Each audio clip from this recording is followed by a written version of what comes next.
Good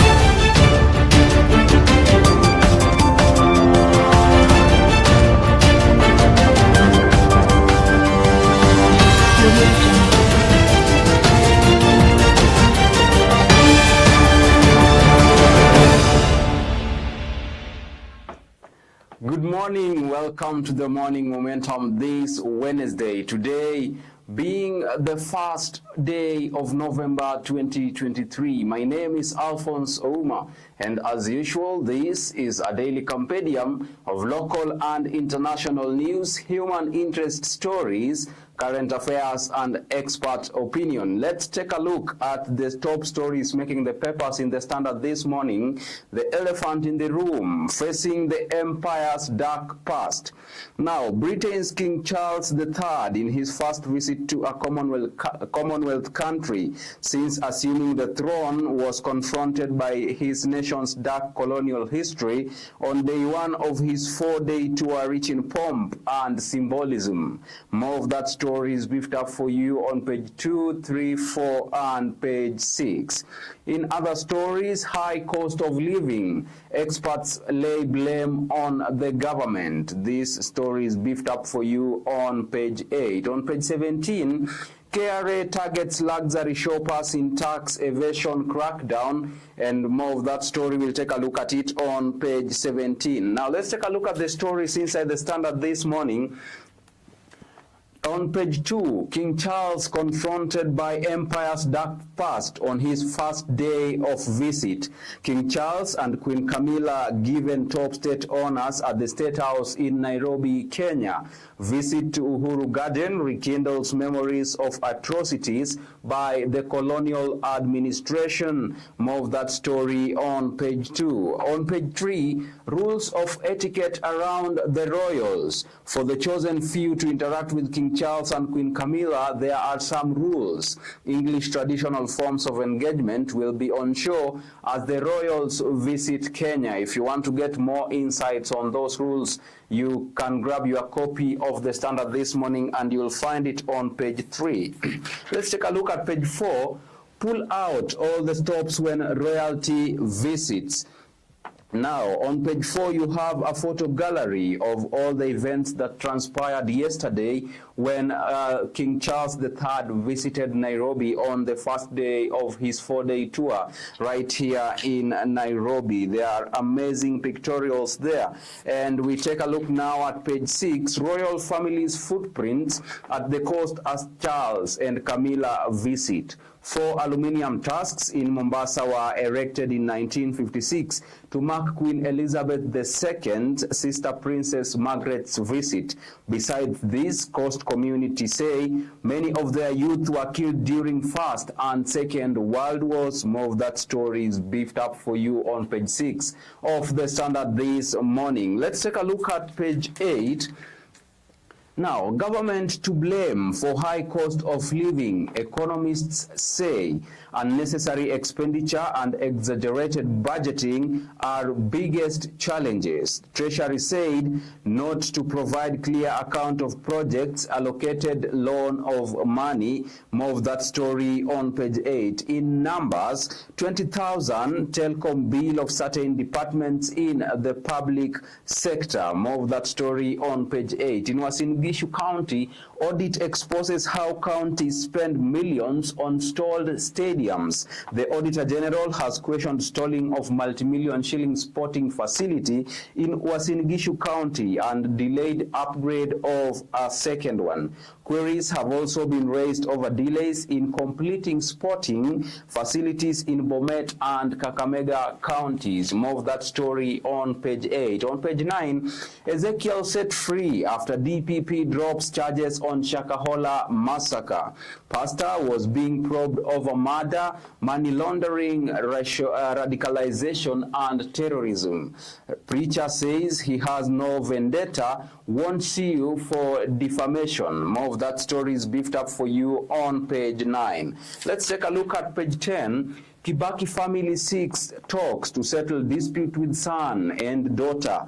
Man and woman claiming to be former president's children want a share of his wealth. Kibaki's children tell family court they intend to strike an out-of-court settlement, and more of that story is beefed up for you on page 10. So what experts say about Ochola and Kibaki: nose, forehead, eyelids, and lips resemble.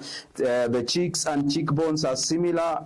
Also, sustained eye contact and blinking are similar. The length, shape, and position of Ochola's and Kibaki's bulbs are also similar. The chest and jaws bear some similarity, and the sitting posture of the two bear some semblance. Those are sentiments by experts involved in this matter, and more of that on page 10. Let's take a look at the expert opinion inside the Standard this morning. Now, lessons for Kenya, Sub-Saharan Africa from malaria-free Belize. Malaria can be eliminated. Countries are declared malaria-free by the World Health Organization after reporting 0 indigenous cases for 3 consecutive years at least. Now, you can get more of that expert opinion on page 12 and page 13. Let's take a look at page 14. Why benchmarking trips rarely deliver desired results in Africa. International benchmarking is a common management practice designed to enable one company or organization to compare itself to another in terms of management practices or performance. Commonly, benchmarking is associated with so-called study tours in which a group of managers or policymakers visit one another. That story is beefed up for you on page 14. You want to know why benchmarking never yields results in Africa? You can catch up with that story on page 14 of the Standard this morning. Let's take a look at page 15, the Reader's Corner. Young couples should learn to resolve their differences without resorting to violence. The stabbing of a Form 4 student in Vihiga County during a fight over girlfriend is another alarming incidence of relationship problems in Kenya today, and more of that story is beefed up for you on page 15. Let's take a look at page 16. Judge directs TSC to go to slow on sacked teacher. A court has sacked the Teacher Service Commission to reconsider the sacking of a teacher who obtained his undergraduate degree certificate without clearing fees, and more of that story is beefed up for you on page 16. Now, court orders residents to vacate hospital land.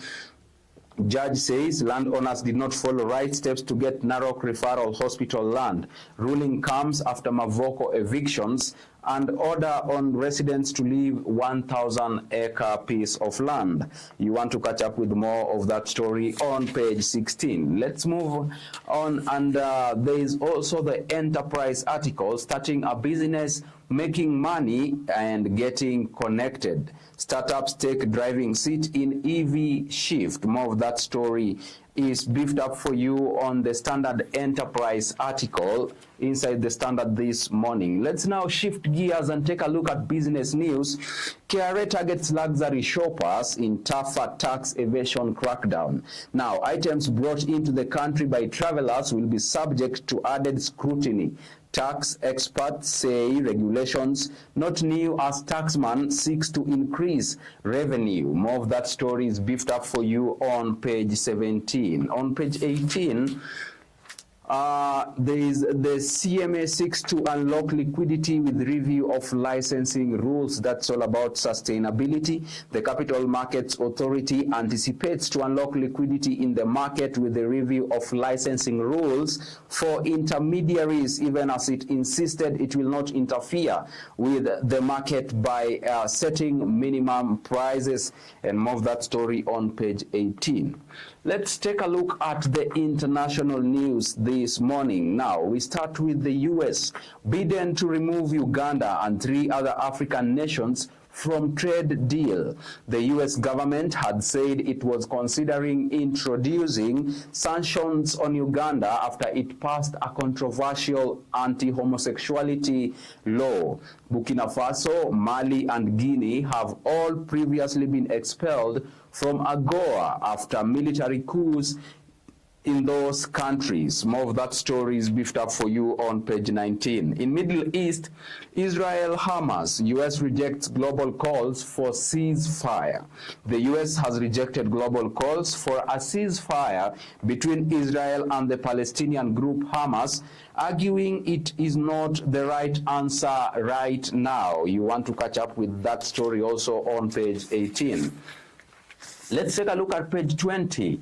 Family of 9 shot dead in their sleep in Donetsk. A family of 9, including 2 young children, were found shot dead in their home in Russian-occupied eastern Ukrainian town of Volnovaka, in slaying that has sparked outrage in Ukraine and triggered investigations by both nations. That is in Ukraine. In India, opposition raises alarm about hacking. A row has broken out in India after several opposition leaders and journalists received a warning from Apple about state-sponsored attackers targeting their phone, and more of that story is beefed up for you on page 20. For the motoring enthusiasts, you have the Motor Digest on page 23, why you should be careful with car spacers, and you want to catch up with that story on page 23.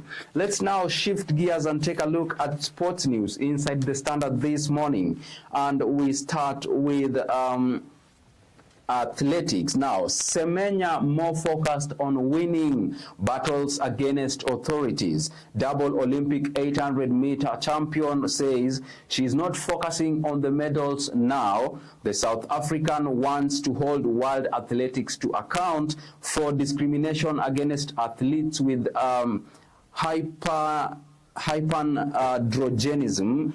That story is beefed up for you on page 29. There are sentiments here by Caster Semenya, and I quote, "In running, I have achieved everything I ever wanted. They have never stopped me from being the great athlete I am. I went 4 years unbeaten. I have done my part." More of that story on page 29. Let's take a look at page 30. And it's still all about athletics. Chemususu Dam Half Marathon will be bigger and better. Expect a bigger show this year. Organizers of the 2023 Chemususu Half Marathon have promised ahead of the November 11th race. And more of that story is beefed up for you on page 30. Let's take a look at hockey. Kenya women's hockey team seeks to end it in style. The men's side need to defeat Ghana today to qualify for the last 4. Women's side has already qualified after seeing off Ghana 3-2 and Zambia 4-0. More of that story on page 30. On page 31, will Rice help Arsenal's inflict pain on West Ham in EFL Cup? This will be the first meeting between the two London rivals since Rice's move from Hammers. Manchester United seek redemption against Newcastle. That story on page 31. Also, Chelsea now probed over Samuel Eto'o and Willian transfers. Transfers involving Samuel Eto'o and Willian in 2013 are part of Premier League investigation into a potential financial rule breaches by Chelsea. Let's take a look at the cover page. It's a record 8th Ballon d'Or for Messi. Argentina beats Haaland and Mbappe to bag the top trophy on Monday. Spain and Barcelona star Bonmati named the best in women category. More of that story is beefed up for you on page 32. With that story of Ballon d'Or, we take a quick break and then we come back with the top stories inside the Daily Nation. Don't go away because the best is yet to come.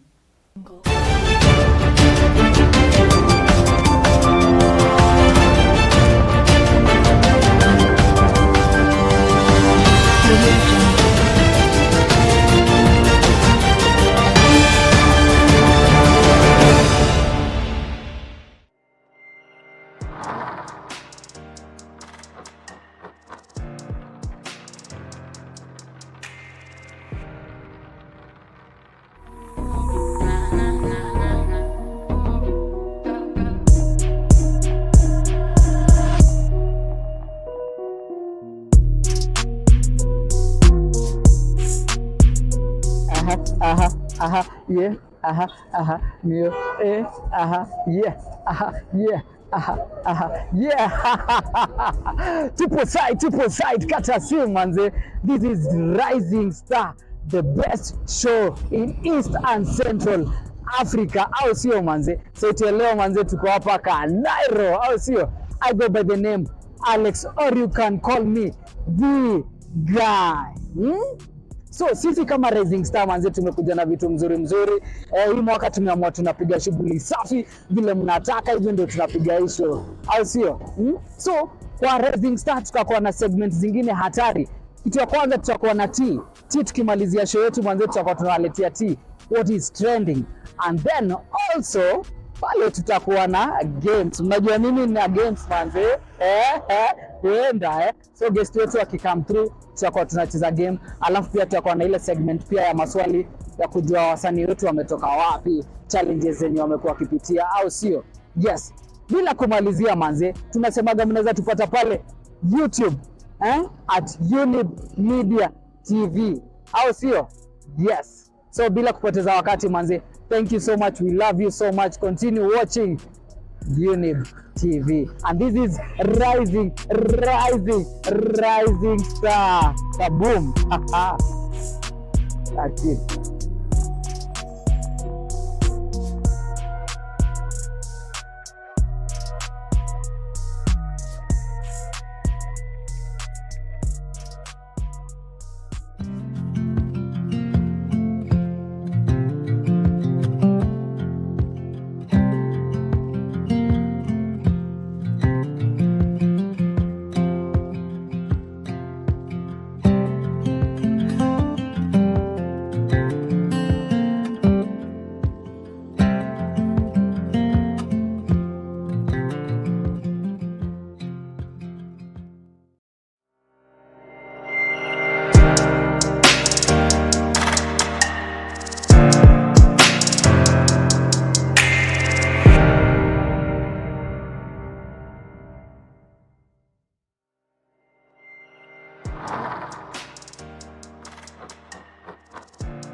Welcome back to the Morning Momentum. If you are just joining us, you are still rolling with the host with the most. Alfonsoh is my name, and you can become part of the conversation. Remember to follow us across all our social media platforms at Younib_TV on Instagram and at Younib Media TV on Facebook and YouTube. Let's take a look at the Daily Nation this morning, the elephant in the room.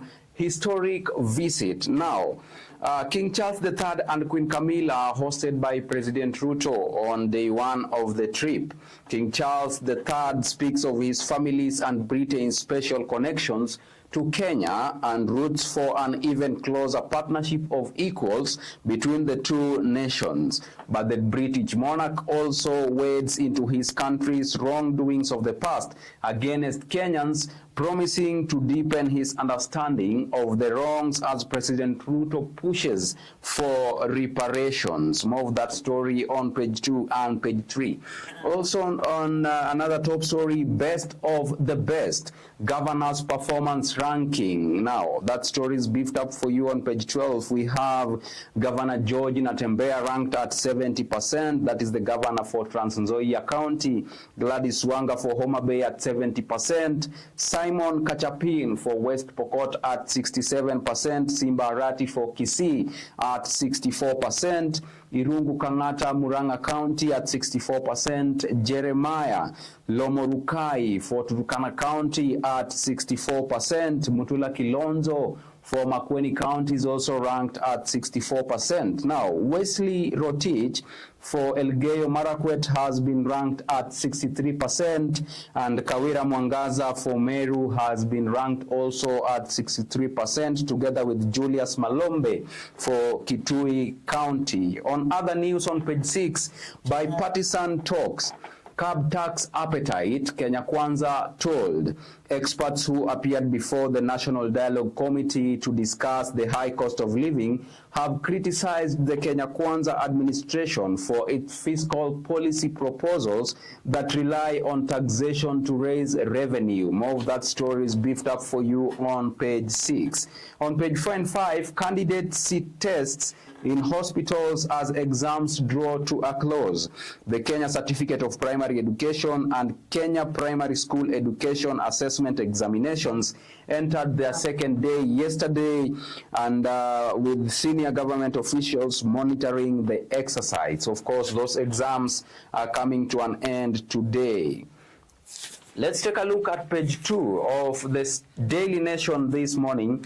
King Charles III admits British atrocities but falls short of apologizing to Kenyans. President Ruto said that while Kenya and the UK are celebrating 60 years of diplomatic relations, this is no way means that our people were total strangers before that. Now, the wrongs of the past are a cause of greatest sorrow and the deepest regret, says British monarch during the state banquet in Nairobi yesterday. More of that story is beefed up for you on page 2 and page 3 of the Daily Nation this morning. On page 4, candidates sit their tests in hospital as national examinations draw to a close.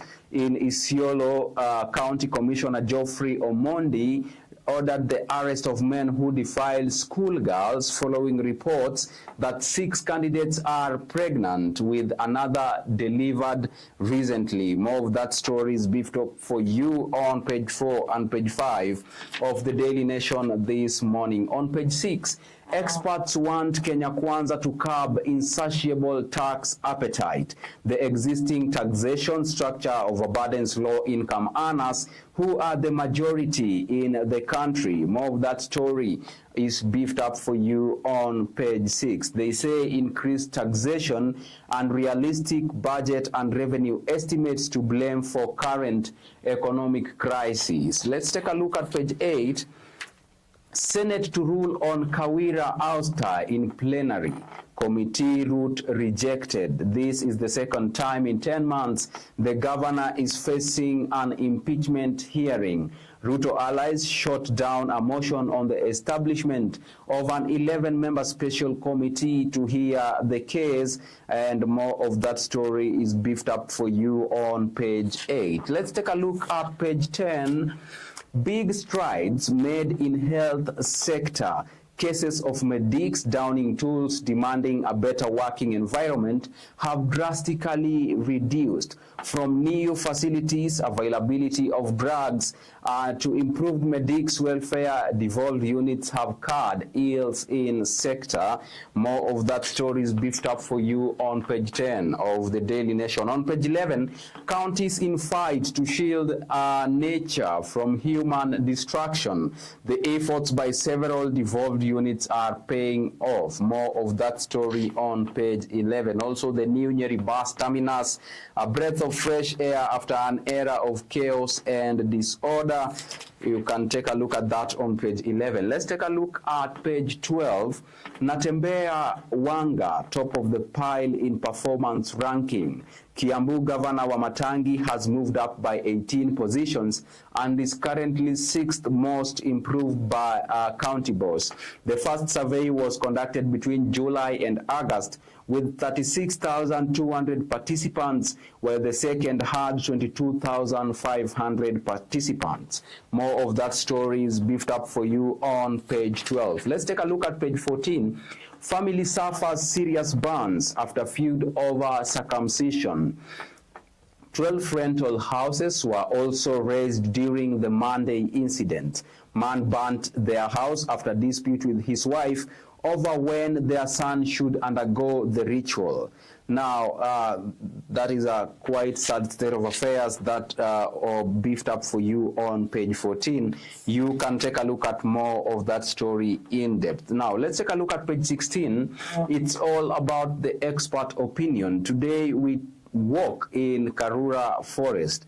There are sentiments by Wanjira Madai, who says, I am humbled by the fact that Karura does not need us. We need it. More of that story on page 16. We move on swiftly to page 21 for the motoring enthusiast. Again, the DN2 motoring, how all electric cars work. Now you can get to read more of it on the DN2 motoring article. Let's move on to other news, that is county news. We start with Isiolo County. Protests break out on killing of border man. Police have been asked to speed up investigations into the Monday night killing of a young border operator who was shot dead by a customer he was ferrying home within the Metacare area. More of that story on page 21. Also, fate of projects in doubt as financiers turn off the taps. Devolved units and national government have been urged to step in. The risk turning into white elephants if the funders pull out and money isn't pumped in. In numbers, 1.1 billion, the projected cost of the World Bank funded 64 stadium in Eldoret was in Gishu County. That story is beefed up for you on page 21. On page 22, we take a look at Kajiado County. Bang and goat seized at Kajiado Church. Police from Ongatarongai in Kajiado seized 26 bags of bang, electronics, and a slaughtered stolen goat at African B Church on Monday evening. Kajiado North Deputy County Commissioner James Tari told Nation during a search that semi-permanent church, the bang may cost 6 million. Also, deadly gangs leave trail of terror in Kakamega and Kisumu. As families grieve over their loved ones, 42 brothers, 22 sisters, Pakamanga members walk free. That story is beefed up for you on page 22. Let's now shift gears to international news. Zimbabweans welcome currency extension move. Now, the American dollar is used in 85% of transactions in Zimbabwe.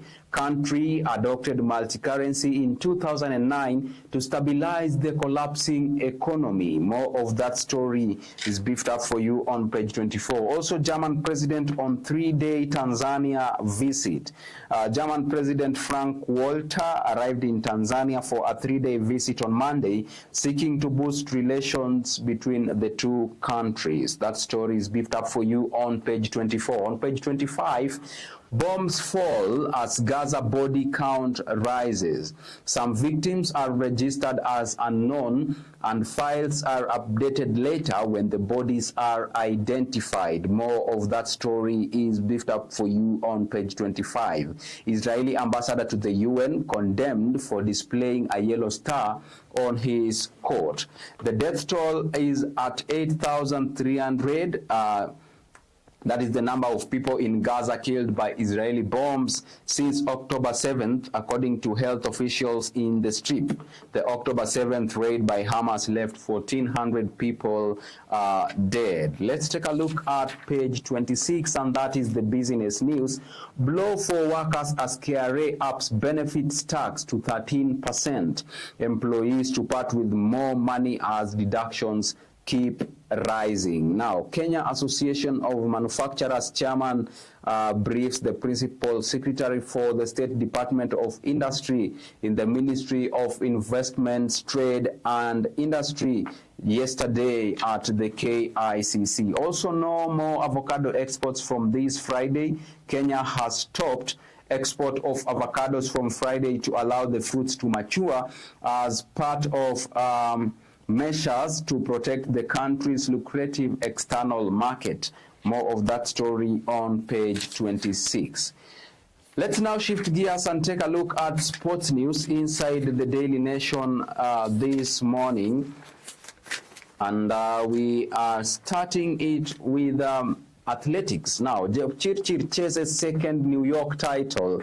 Athletes head to 6th World Major Marathon. Olympics marathon champ who won in 2021, leads star-studded field to Sunday's race. That story is beefed up for you on page 36. Also in basketball, KPA women close in one Zone 5 tournament quarterfinals, and more of that story is beefed up for you on page 26. Let's take a look at page 37.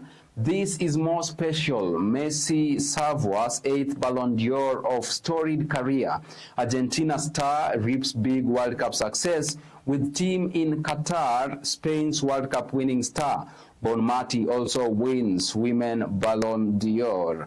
Also, Shabana host Gor Mahia in league match at Kasarani. That story is beefed up for you on page 37 as well. On page 38, Safari Rally's tough journey back to elite WRC calendar.